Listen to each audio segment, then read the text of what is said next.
नमस्कार,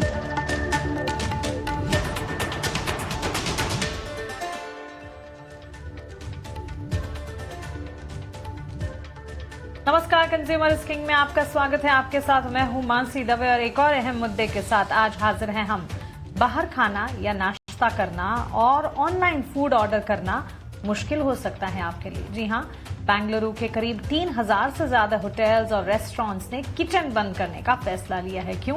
मुंबई, दिल्ली समेत देश के दूसरे शहरों से भी इसी तरह की खबरें आई हैं। इसके पीछे की वजह अमेरिका ईरान जंग के बीच ग्लोबल सप्लाई चेन बाधित होने और गैस कीमतों में इजाफा और एलपीजी सप्लाई की मॉनिटरिंग और डिस्ट्रीब्यूशन पर सरकार की सख्ती बढ़ाने के फैसले से यह असर आना शुरू हुआ है। जी हां, यह है इसके पीछे की वजह। सरकार की दलील है कि घरेलू गैस की सप्लाई हर हाल में सुनिश्चित करनी होगी, इसीलिए सप्लाई सिस्टम की निगरानी कड़ी करने का फैसला लिया गया है। लेकिन इन सब के बीच सवाल ये है कि अगर कमर्शियल एलपीजी की सप्लाई पर असर पड़ा तो होटल्स, रेस्टोरेंट्स, ढाबे और फूड बिजनेसेस का होगा क्या? इसी मुद्दे पर हम आज करने वाले हैं कंज्यूमर किंग में चर्चा। सप्लाई टाइट, क्या शुरू होगी फाइट?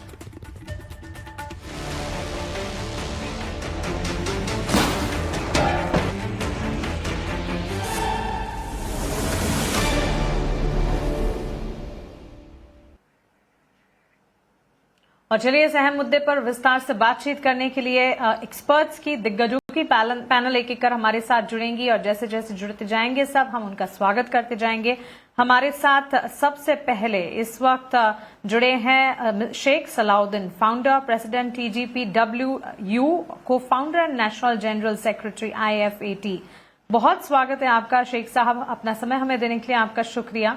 और इस वक्त जो सिचुएशन, जो दौर के साथ देश जूझ रहा है, देश ही नहीं दुनिया, इनफैक्ट ग्लोबल अनिश्चितताएं और यूएस और ईरान के बीच ये तनाव की स्थिति हर क्षेत्र है जो कि इस वक्त इफेक्ट होता दिख रहा है। और अब ये खबर का आना, अगर होटल रेस्टोरेंट्स में किचन बंद होते हैं तो इसका सीधा असर फूड डिलीवरी और गिग वर्कर्स की कमाई पर कितना पड़ सकता है आपके हिसाब से? इस पूरी सिचुएशन को आप देखते कैसे हैं?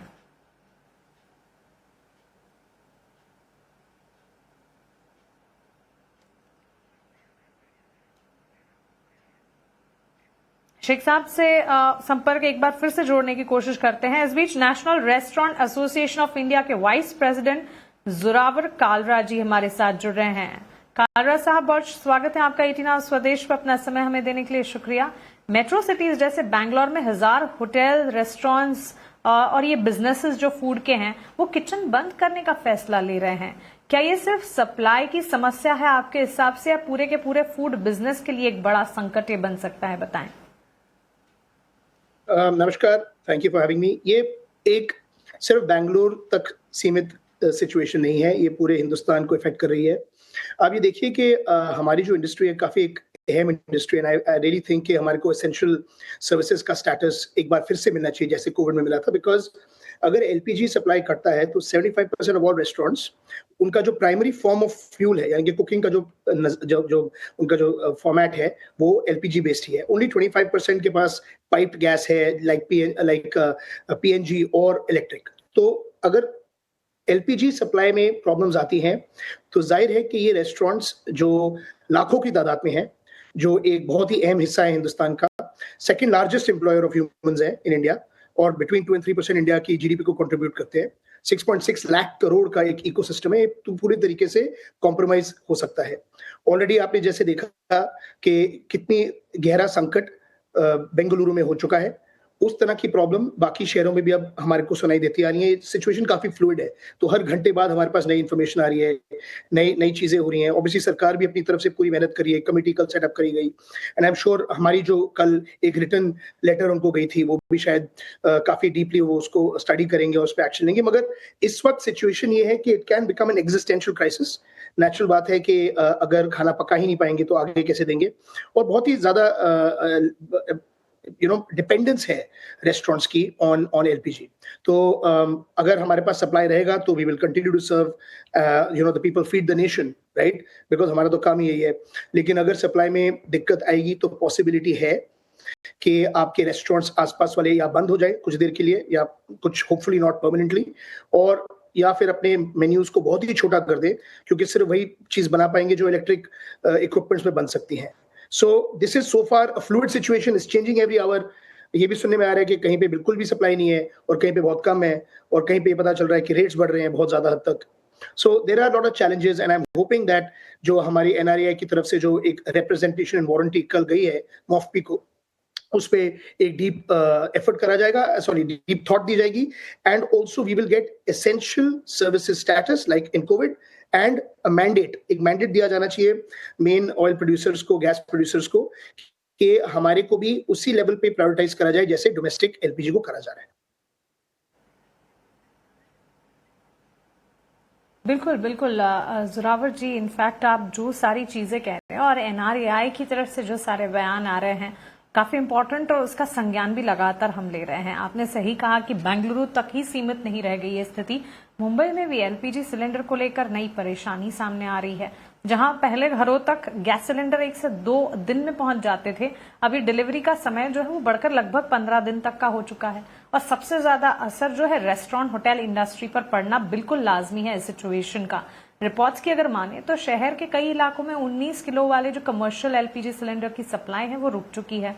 डीलर्स का भी कहना है कि फिलहाल ऑयल कंपनियां घरेलू एलपीजी सप्लाई को प्राथमिकता दे रही हैं, जिसकी वजह से कमर्शियल सिलेंडर की उपलब्धता जो है वो काफी हद तक प्रभावित होती नजर आ रही है। इसका सीधा असर मुंबई, बैंगलोर के रेस्टोरेंट्स और होटल्स पर दिखना शुरू हो चुका है। अगर सप्लाई जल्दी बहाल नहीं होती है तो फिर खाने पीने की प्रतिष्ठानों को ऑपरेशंस जो है वो हो सकता है टेम्पररीली बंद करने पड़े, या जैसे कालरा साहब समझा रहे कि अपने मेन्यू में कुछ फेरबदल करने पड़े। NRAI, national Restaurant Association of India के अनुसार अगर आप माने, भारत में 5 लाख से ज्यादा रेस्टोरेंट्स हैं और इस इंडस्ट्री का सालाना कारोबार जो है वो करीब 5.7 लाख करोड़ का है। जी हाँ, ये इंडस्ट्री बड़े पैमाने पर एलपीजी पर निर्भर करती है, और ऐसे में सप्लाई में रुकावट आने से रेस्टोरेंट्स के बंद होने का खतरा बिल्कुल पैदा हो जाता है, और इससे आम लोगों की फूड सप्लाई भी काफी हद तक प्रभावित होगी। सरकार ने कहा है कि कमर्शियल एलपीजी सिलेंडर सप्लाई पर कोई प्रतिबंध नहीं है, लेकिन जमीनी हकीकत की अगर बात करें तो तस्वीर कुछ और ही नजर आ रही है। एनआरएआई ने सरकार को तत्काल इस पर कोई ना कोई स्पष्टता देने की मांग की है, लेकिन बड़ा सवाल यही है कि क्या मुंबई, बैंगलोर में एलपीजी सप्लाई जल्द सामान्य हो पाएगा, या आने वाले दिनों में रेस्टोरेंट इंडस्ट्री और उपभोक्ता दोनों को ही बड़ी परेशानियों का सामना करना पड़ेगा। कुछ और जानकार भी हमारे साथ जुड़ रहे हैं, और इस बीच कालरा जी, आपसे समझना चाहूंगी कि अगर कमर्शियल एलपीजी की सप्लाई प्रभावित हो रही है, यहां से आगे भी अगर सिचुएशन एस्केलेट हो जाती है, तो क्या रेस्टोरेंट इंडस्ट्री को ऑपरेशनली कॉस्ट और मेन्यू प्राइस दोनों पर असर पड़ता दिखेगा, और किस तरह के चेंजेस, ऑल्टरेशंस आपको लगता है कि वो तुरंत प्रभाव से फिर कर लेंगे?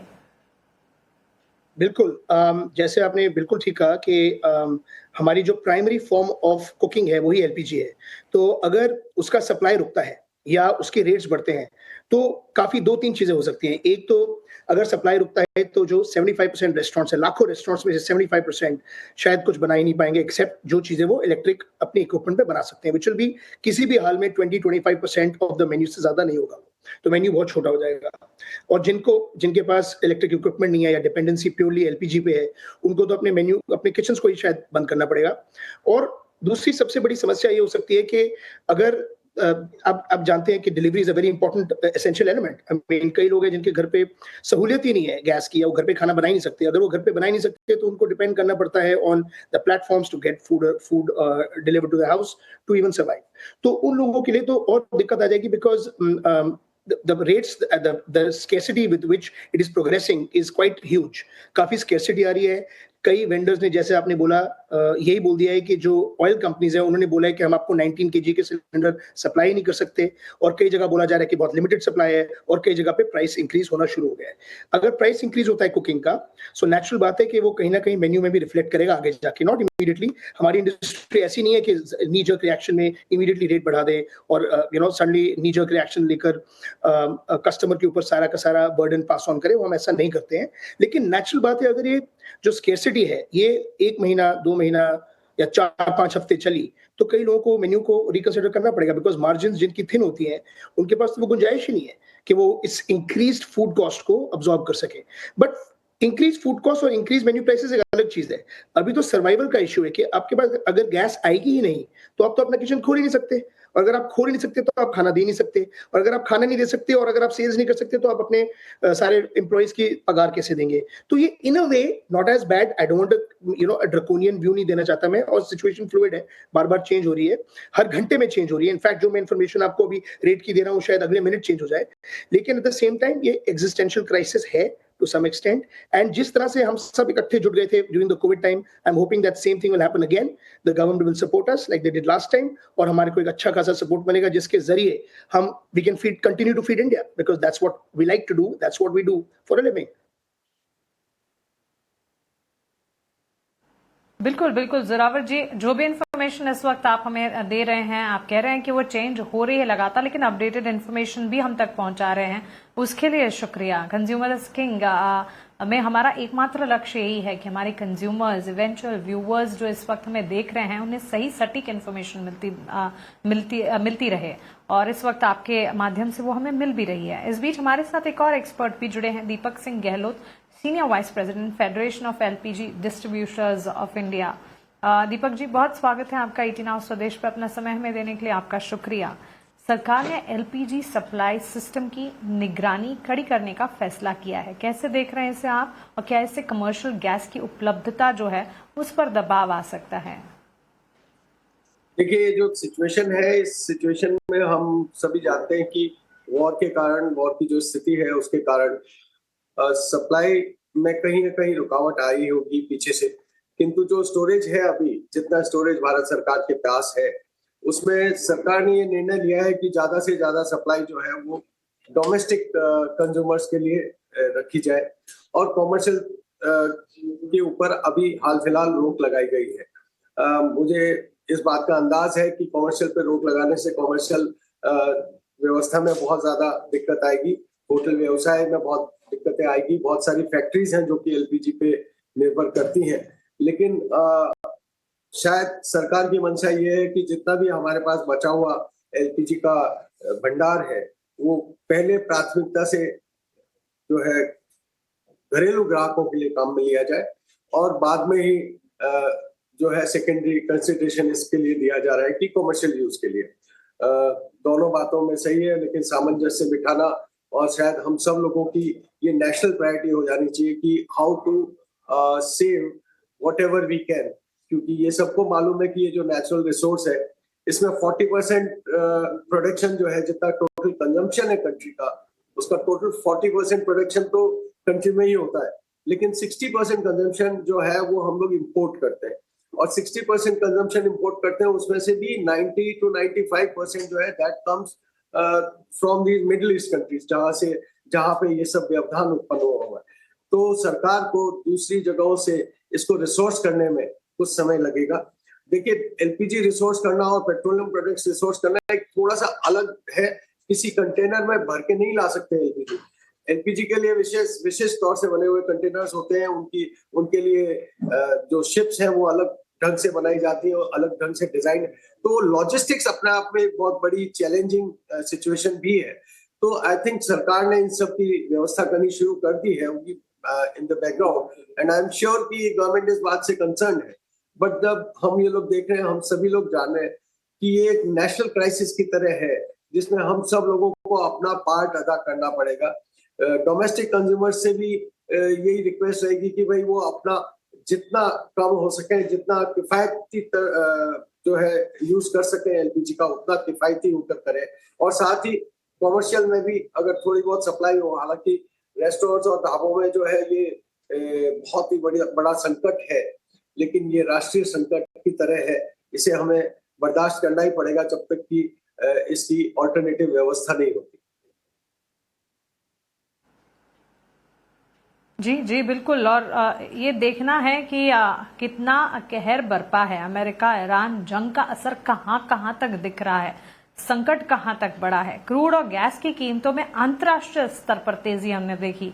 अब भारत अपनी जरूरत का 85 से 90% एलपीजी जो है वो आयात करता है। आपूर्ति घटने से सरकार की घरेलू एलपीजी सप्लाई प्राथमिकताएं, घरेलू सप्लाई को प्राथमिकता से कमर्शियल सप्लाई पर असर, और सीमित कमर्शियल सप्लाई से होटल इंडस्ट्री, रेस्टोरेंट इंडस्ट्री तक को और फूड स्पेस तक को असर पड़ता है। और ये जब असर पड़ता है तो ये गिग वर्कर्स पर भी इवेंचुअल इम्पैक्ट आता दिखता है।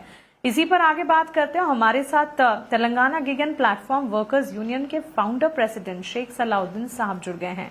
शुक्रिया अपना समय हमें देने के लिए। आपका स्वागत है 18 Hours स्वदेश पर। शेख साहब, अगर होटल रेस्टोरेंट्स में किचन बंद होते हैं तो सीधा असर जो है फूड डिलीवरी, गिग वर्कर्स और उनकी कमाई पर पड़ता है, लेकिन कितना पड़ सकता है इस सिचुएशन में? इस सिचुएशन को कितनी इंटेंस होती है आप देख रहे हैं यहाँ से? देखिए, हजारों लोग जो है गिग और प्लेटफॉर्म वर्कर पे डिपेंड होके, अगर खुसूसन देखा जाए, अगर आप देखेंगे तो फूड पूरा डिपेंड होके जो है होटल्स और रेस्टोरेंट, जो बड़े बड़े होटल्स है, रेस्टोरेंट्स है, वो सारे जो है डिलीवरी सेक्टर पे इफेक्ट गिरता। कहीं ना कहीं अगर जो आप अभी तो देखने के लिए उतने बड़े पैमाने पे नहीं मिला कोई भी स्टेट्स के अंदर, मगर ज़रूर अगले आने वाले दिनों में इसके लिए प्रक्रिया देखना चाहिए, समझना चाहिए कि इस तरीके से एक तो होटल इंडस्ट्री नहीं, साथ ही साथ जो है वर्कर्स का लाइवलीहुड भी मार खाने का बहुत बड़ा अंदेशा है। तो ये रोज़ कुआं खोद के पानी पीने वाले वर्कर्स हैं, अगर जा इसके अंदर अगर जा ये चीज़ आ गई तो बहुत बड़ा नुकसान वर्कर्स का होगा, जो रोज़ कुआं खोद के पानी पीने वाले वर्कर्स है, चाहे डिलीवरी सेक्टर में, फूड डिलीवरी पे, ग्रोसरी पे तो उतना इफेक्टेबल नहीं होगा, बट फूड के अंदर जोमेटो और स्विगी के अंदर बहुत सारा इफेक्ट पड़ने के लिए देखने के लिए मिलेगा। अभी तो नहीं है, बट फ्यूचर के लिए अभी ज़रूर सोचना पड़ेगा कि ये कितने दिन तक स्टॉक, जितना भी रेस्टोरेंट्स के पास सीएनजी है, एलपीजी है, जब तक चलेगा उसके बाद में क्या होगा। नॉट ओनली दैट, अगर जब आप गीग इकोनॉमी, गीग वर्कर और प्लेटफॉर्म पे भी देखेंगे, जो सीएनजी के पेट्रोल पंप्स है, जो ऑटो है, कैब है, जो चलने वाले हैं, वहाँ पे भी कहीं ना कहीं ये दिक्कतें आने वाली है।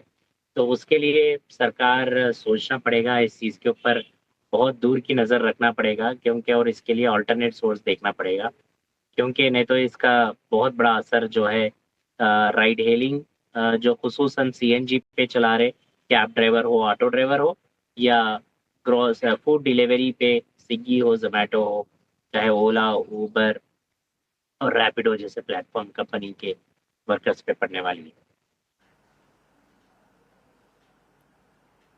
बिल्कुल, एक बहुत इम्पोर्टेंट बात शेख साहब आपने बताई। रोज कुआं खोद कर पानी पीने वाले वर्कर्स, यानी कि रोज ही अपनी दिहाड़ी और उससे कमाकर फिर खाने वाले वर्कर्स। इसी तरह छोटे कारोबारी, छोटे रेस्टोरेंट प्लेयर्स भी हैं। जोरावर जी, अगला सवाल आपसे इसी पर मैं पूछना चाहूंगी कि जो पूरी सिचुएशन सिनारियो है, इसमें बड़े दिग्गज प्लेयर जो हैं वो तो किसी ना किसी तरह से फिर भी संभल जाएंगे, लेकिन क्या आपको लगता है कि इस स्थिति में ये जो छोटे ढाबे और लोकल फूड आउटलेट्स जो हैं वो सबसे ज्यादा प्रभावित होंगे? बिल्कुल जी, आपने बिल्कुल ठीक कहा। अनफॉर्चुनेटली बात तो ये है कि जो बड़े प्लेयर हैं वो जो प्राइस इंक्रीज है वो भी अब्सॉर्ब कर सकते हैं, और उनके पास जो परचेज डिपार्टमेंट्स होते हैं वो भी बड़े सोफिस्टिकेटेड होते हैं। तो वेंडर मैनेजमेंट ज़्यादा आसान होती है, सप्लायर मैनेजमेंट ज़्यादा आसान होती है, प्लानिंग बेटर हो सकती है, स्टोरेज वगैरह मैनेज करी जा सकती है। बट एक छोटा-सा जो ढाबा है, और हम एनआरआई में सबको रिप्रेजेंट करते हैं, we represent everybody who sells food in India. और वो बेचारे जो एक फॉर एग्जांपल एक गैस बेस, बिकॉज़ दिल्ली में आपको पता है शायद कि आपको चारकोल भी यूज़ करना अलाउड नहीं है। तो अगर कोई तंदूरी रोटी, एक बेसिक चीज़ हमारी ₹10 वाली तंदूरी रोटी एक ढाबा बनाता है, वो भी नहीं बना पाएगा, बिकॉज़ उसका जो तंदूर है कोयले से अलाउड नहीं है चलाना, he has to have gas. और उस बेचारे के पास कहाँ जगह है? उसके तो गैस बैंक में अंदर मैक्सिमम 1 या 2 सिलेंडर होंगे, और उसके पास पैसे भी नहीं है कि वो स्टोर कर सके, अपने पास एक्स्ट्रा बैकअप रख सके, 5 स्टॉक मेंटेन कर सके। नेचुरल बात है, अगर सप्लाई इफेक्ट होगी तो जो छोटे प्लेयर हैं, अनफॉर्चुनेटली जैसे दुनिया में होता ही है, वो जो छोटे प्लेयर में और भी ज्यादा इफेक्ट होंगे, and that is the sad part. और अब ये देखिए कि इसमें ना जो it's not just the small players and the industry and the ढाबे के ओनर या रेस्टोरेंट ओनर, सिर्फ वो नहीं है। 8 million people, we are the second largest employer of humans in India after agriculture. So ये जो 8 मिलियन लोग हैं जो डायरेक्टली एम्प्लॉयड, और 8 मिलियन और जो एंसिलरी और रिलेटेड इंडस्ट्री में एम्प्लॉयड हैं, जो इस पूरी हमारी 6,60,000 करोड़ के इकोसिस्टम को चलाते हैं। टेक्निकली अगर आप एलपीजी रोकते हैं तो इन सब के ऊपर रिस्क है। So the risk is significant and the risk is present and clear.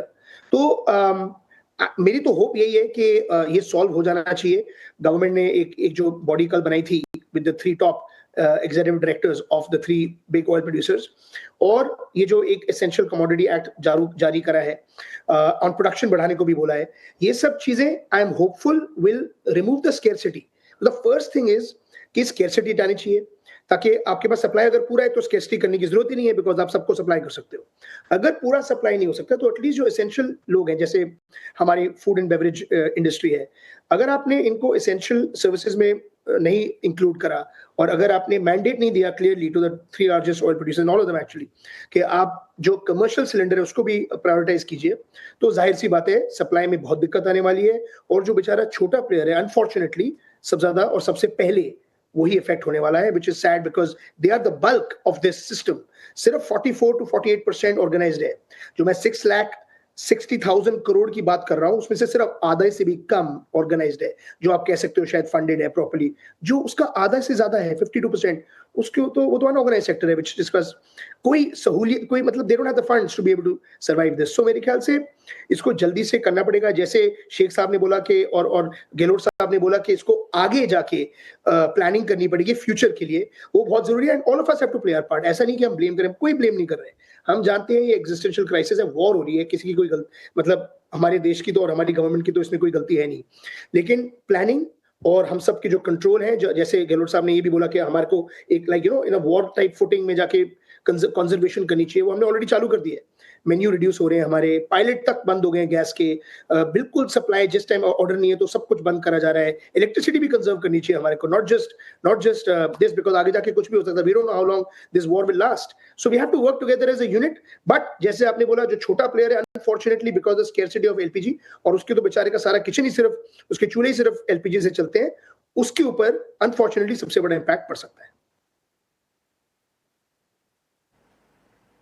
बिल्कुल, मध्यम और छोटे वर्ग के जो कारोबारी हैं उन पर सबसे ज्यादा फर्क पड़ता दिखेगा। बाकायदा खत लिखकर एनआरएआई ने सवाल पूछे हैं, गवर्नमेंट से इनफैक्ट कहा भी है कि सप्लाई समस्या पर पेट्रोलियम मंत्रालय से हस्तक्षेप की मांग की है।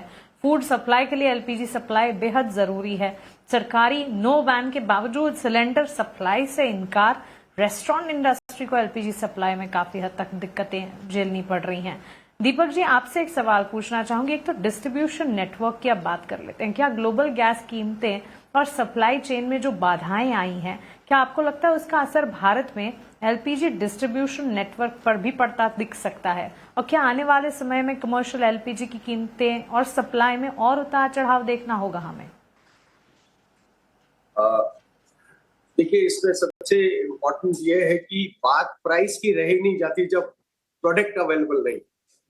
It is only supply and demand में प्राइस तय होती है, लेकिन जब सप्लाई का रेस्ट्रिक्शन ही इतना हो गया हो कि सप्लाई है ही नहीं, तो फिर आप क्या करेंगे? एक्चुअली आज हमको मजबूर कर दिया गया है एज अ कंट्री कि now we should think of what should we do in such a case. It is as good as जब हम कोविड के समय हमें सोचना पड़ गया था अचानक कि क्या करें। तो आज जब पीछे से सप्लाई ही नहीं है तो हम किस चीज को स्कैरसिटी, जब भी कभी किसी प्रोडक्ट की स्कैरसिटी होगी देन हर एक व्यक्ति उसे अपनी तरह से सोच के अपनी जरूरत को सबसे ज्यादा इंपॉर्टेंट बनाना चाहता है। अब दिखती बात है कि सरकार को इसमें संतुलन कैसे करना है। और जहां तक सप्लाई चेन का सवाल है, सप्लाई चेन चाहे वो नॉन डोमेस्टिक सिलेंडर्स बेचकर हो चाहे डोमेस्टिक सिलेंडर्स बेचकर हो, सप्लाई चेन का तो डोमेस्टिक सिलेंडर बेचकर भी काम चल जाएगा, लेकिन जो यूजर है उसका काम कैसे चलेगा? जो कि छोटे यूजर्स हैं उनका काम कैसे चलेगा? जो डेली कमाने वाले हैं उनका काम कैसे चलेगा? ये एक बहुत बड़ा यक्ष प्रश्न है जिसका जवाब आई थिंक आने वाला समय ही देगा कि हमें कब एलपीजी मिलनी शुरू होगी और कहां से रिसोर्स की जाएगी, और क्या सरकार ने ये व्यवस्था करी है कि कहीं और से हमें सप्लाई आ जाएगी। गल्फ कंट्रीज के अलावा कोई और चेन है जहां से कि, और क्या उस लॉजिस्टिक्स की प्रिपरेशन सरकार ने कर ली है? ये एक बहुत बड़ा प्रश्न है। मेरा ख्याल है और मेरा विश्वास है कि सरकार इस ओर पूरा ध्यान दे रही होगी, और सरकार के भी ये जानकारी में है कि रेस्टोरेंट्स और होटल्स और फैक्ट्रीज का के बिना काम कैसे चलेगा। तो I think we only wish the best, that's it. जी जी, बिल्कुल बिल्कुल। जोरावर जी, सलाउद्दीन जी, दीपक जी, बहुत शुक्रिया आपका हमारे साथ जुड़ने के लिए और इस अहम मुद्दे पर इस वक्त आपके सारे इनसाइट्स हमारे पास हमारे साथ शेयर करने के लिए और ये कितनी ज्यादा सीरियस सिचुएशन है विस्तार से मैं बताने के लिए। गैस की सप्लाई टाइट है, किचन में संकट की आहट आ चुकी है। अगर हालात जल्दी नहीं सुधरे तो सवाल सिर्फ होटल रेस्टोरेंट का नहीं रहेगा, हर खाने की थाली पर असर पड़ता जरूर दिखेगा। फिलहाल इस खास पेशकश में इतना ही, लेकिन 18 आज स्वदेश पर खबरों का सिलसिला लगातार जारी है। आप बने रहें हमारे साथ। नमस्कार।